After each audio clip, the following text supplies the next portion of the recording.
L'invité de BBC Matin. L'invité de BBC Matin, le Congolais Sindika Dokolo, gendre du président angolais Eduardo dos Santos, il exprime sa colère contre le pouvoir de Kinshasa.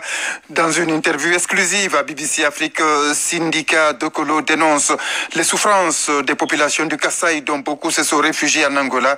Le gendre du président angolais Eduardo dos Santos se défend d'avoir des ambitions politiques. Il dit exercer son droit de citoyen pour dénoncer ce qui se passe en République démocratique du Congo, son pays. Il a été joint à Luanda par Jacques Matanda. Il m'a été très douloureux de constater la gravité des souffrances qu'avaient subies les populations qui ont fui le Kasaï et qui sont réfugiées dans le nord de l'Angola. J'ai eu des témoignages qui m'ont été rapportés de choses que je n'aurais jamais imaginé possibles dans le Congo, dans le Zaïre, dans lequel moi j'ai grandi. Des enfants qui sont apparus en Angola sans leurs parents, des gens qui ont été menacés, qui ont été torturés avec des machettes. Toute cette barbarie est absolument insupportable.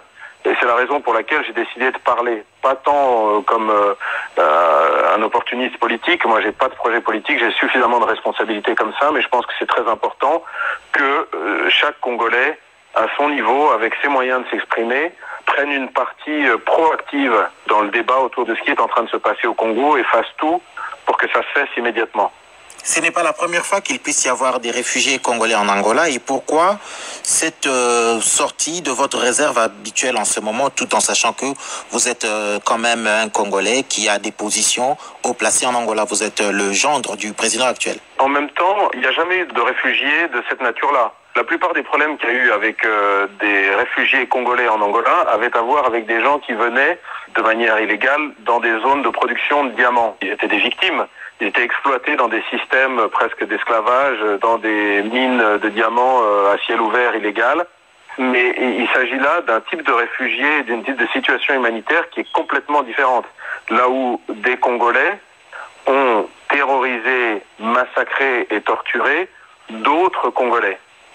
Ce qui me paraît particulièrement scandaleux et dramatique dans cette situation-ci, c'est que je décèle et je vois clairement la main, sinon complice, au moins irresponsable, du gouvernement de Kinshasa dans l'instrumentalisation qui est faite de ces crises humanitaires. Et ça me paraît tout à fait scandaleux et inacceptable. Vous attendez quoi comme réaction du pouvoir de Kinshasa? Aucune, parce que quand vous avez un gouvernement qui ne suit qu'un seul objectif, c'est de maintenir le président de la République au pouvoir, quitte à créer des situations d'instabilité qui vont commencer à se généraliser sur l'ensemble du territoire et dont chacune d'entre elles va servir à la stratégie du président pour arriver à invoquer un cas de force majeure ou à repousser les élections au calendrier grec, je vois pas bien qu'est-ce qu'on peut attendre d'un dialogue ou d'un débat avec une personne qui est prête à trahir ses engagements et notamment le serment qu'il a fait devant la nation d'être le garant de la Constitution.